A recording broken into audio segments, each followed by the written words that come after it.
Have you ever wondered what it takes to be a great leader? Our story begins with a prince making a surprising decision. This prince, fresh from the highest level of education, found himself at a crossroads that would define his future. As per tradition, he was offered the throne by his father, the king, who was still a beloved and wise ruler. The king believed it was time to pass on the mantle of leadership to his son. But the prince, in a move that shocked the court and his father, declined the offer. He saw himself as unprepared to rule, despite his high education. He confessed to his father, "I am not ready to take your place. I have learned much in my studies, but I lack the practical experience of ruling a kingdom." The king, taken aback by his son's self-awareness and humility, offered him a choice: a comfortable life with $100,000 a month or a position as his personal assistant. However, the prince had a different path in mind. "Allow me to work at the lowest level," he said. "From there, I can learn the intricacies of running the kingdom. Let me start from scratch. Even if you are the king, I want to start from nothing and truly earn the right to rule." His father, surprised yet proud, agreed and appointed his son as the royal gardener. An unusual choice for a prince, no doubt, but one that demonstrated his humility and desire to understand his future subjects. He believed that by beginning at the bottom, he would gain invaluable insights into the kingdom he would one day rule. And so, the prince traded his crown for a gardener's hat, beginning his journey from the ground up. The prince, now a gardener, embraced his new role with humility and determination. Each morning, as the sun gently peeked over the horizon, he was already out in the fields, working hand in hand with his fellow laborers. His royal lineage was no longer the highlight of his identity. Instead, he was a learner, a colleague, a friend. As he delved deeper into his work, his hands, once soft and unscarred, became roughened by the toil of the earth. Yet, he found joy in this transformation, for it was a testament to his dedication, his journey of understanding the kingdom from its roots. He didn't just plant seeds and prune leaves, he listened, he observed, he learned. He immersed himself in the rhythm of nature and the wisdom of his fellow gardeners. Their experiences and insights became his guide in navigating this new world. In time, the prince began to see ways to enhance their work. He suggested changes in their farming methods, introduced new tools, and advocated for better working conditions. His ideas, born out of respect and understanding, were welcomed and implemented. He wasn't just a gardener anymore. He was a leader amongst his peers. His dedication and innovative thinking didn't go unnoticed. He was promoted to the position of estate manager, a role that enabled him to implement broader changes and further improve the productivity of the estate.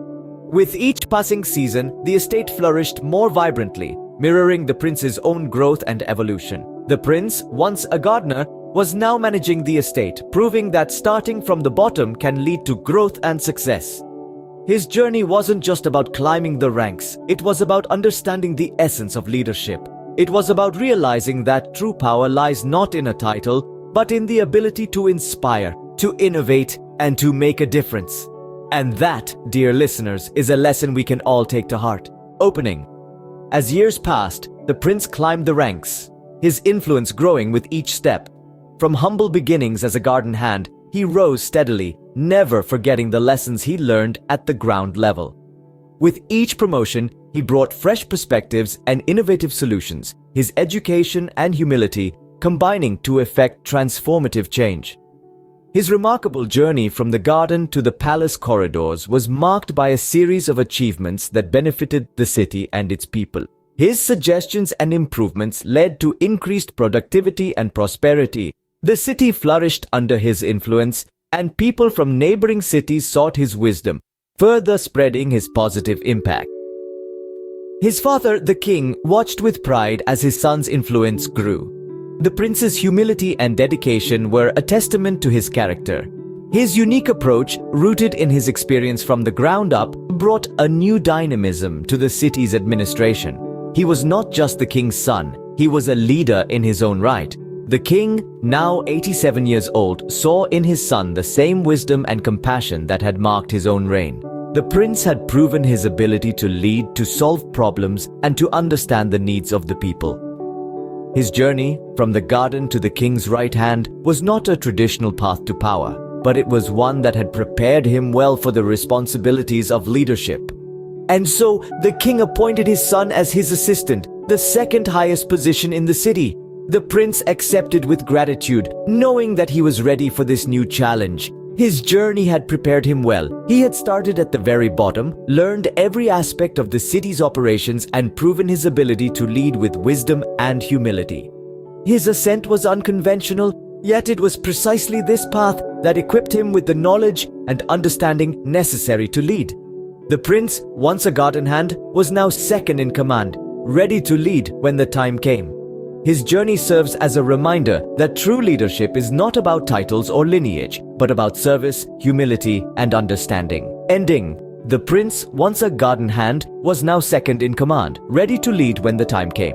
The prince's journey was a testament to the power of humility, patience, and hard work.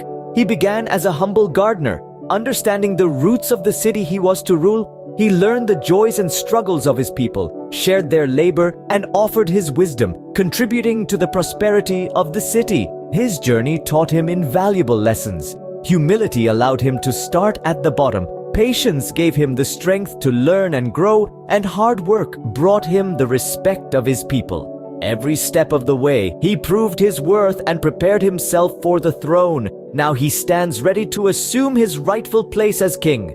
His vision for the city is clear, a place where every citizen, irrespective of their station, contributes to its prosperity. The prince, once a humble gardener, was now poised to be king, proving that every journey, no matter how humble its beginnings, has the potential to lead to greatness.